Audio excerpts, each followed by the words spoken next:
नेते रामदास आठवले साहेबांचा विजय असो. डॉक्टर बाबासाहेब आंबेडकरांचा विजय असो. छत्रपती शिवाजी महाराजांचा विजय असो. सातारा शहरातील आणि सातारा तालुक्यातील बऱ्याच कार्यकर्त्यांनी बाबासाहेबांच्या चळवळीसोबत काम करण्याचा निर्णय घेतलेला आहे. आणि खरं तर दुसरी आनंदाची गोष्ट आहे की अरुण पवारसारखा कार्यकर्ता, धुरंधर कार्यकर्ता, ज्यांनी या साताऱ्याच्या ग्रामीण भागामध्ये ही चळवळ पोहोचवण्यासाठी पॅन्थरपासून माझ्यासोबत काम केलं. पण दरम्यानच्या काळात मध्यंतरी कसं असतं की थोडं बहुत इकडे तिकडे पण मला काय त्याचं वाटत नसतं. मी तर म्हणतो की माझ्याकडला कार्यकर्ता पुढे जाऊन मोठा व्हावा म्हणून आपण संधी देत असतो, कार्यकर्ता जात असतो, पण लक्ष आपण ठेवत असतो. तर ते अरुण पवार भीमशक्तीचे कार्याध्यक्ष, जिल्हा कार्याध्यक्ष आहेत. ते पुन्हा एकदा आपल्यासोबत काम करताना निघून आलेले आहेत. त्यांचं या पक्षामध्ये मी स्वागत करतो. आणि याचबरोबर एक नवत नेतृत्व तयार होण्यासाठी, नवीन मुलांमध्ये पुन्हा एकदा बाबासाहेबांच्या चळवळीची त्यांच्या मनामध्ये प्रेरणा उभी करण्यासाठी वैभव गायकवाड असतील, आदित्य गायकवाड असतील, प्रतीक गायकवाड असतील, अशोक विसे असतील, या विभागातले आमचे माझ्यासोबत काम करणारे श्रीकांत विकाजी असतील, या सगळ्यांच्या प्रेरणेने आणि ज्योष्णाताई तर आता आलेले आहेत एवढ्या लांबून आज प्रदेश आहे म्हणून.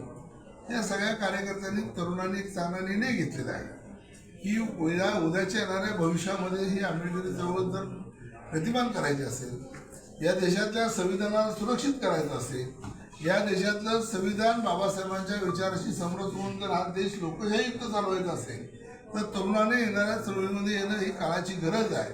आणि तरुण जर चळवळीत नाही आले तर उद्याच्या या लोकशाहीच्या प्रक्रियेला कुठंतरी खीळ बसेल.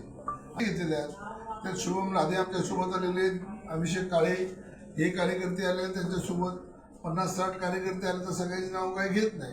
म्हणजे सगळ्या तरुणांनी हा निर्णय घेतला की बाबासाहेबांच्या चळवळीला मिळालेली ऊर्जा आहे, म्हणजे बाबासाहेब आंबेडकरांचा जय भीमचा नारा बुलंद करायचा आहे.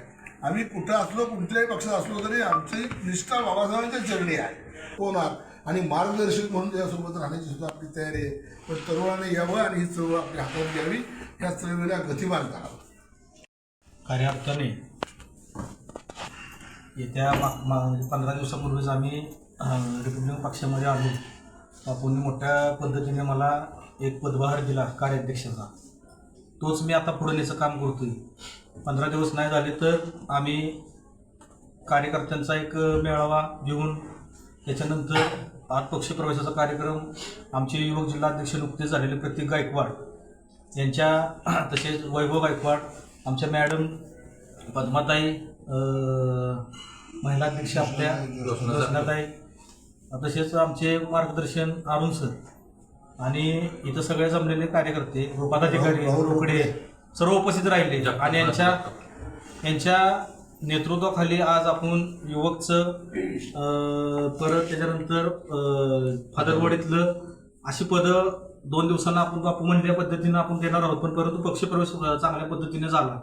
आणि बापू माझं काम आहे, मी टार्गेट ठेवलेलं आहे की चळवळीमध्ये काम करायचं आहे, चळवळीला वेळ द्यायचा आहे.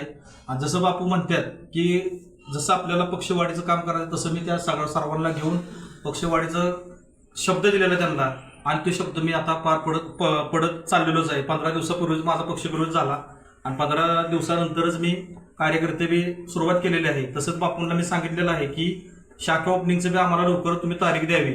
आपण शाखा ओपनिंगचं बी सातारा शहरामध्ये पहिले सुरुवात करणार आहोत, तसेच तालुक्यामध्ये आम्ही फिरणार आहोत. यासाठी आम्ही वैभव असेल, प्रतीक गायकवाड असेल, सर्व म्हणजे युवा पिढीतले आपले सातारा शहरातले सर्व राजू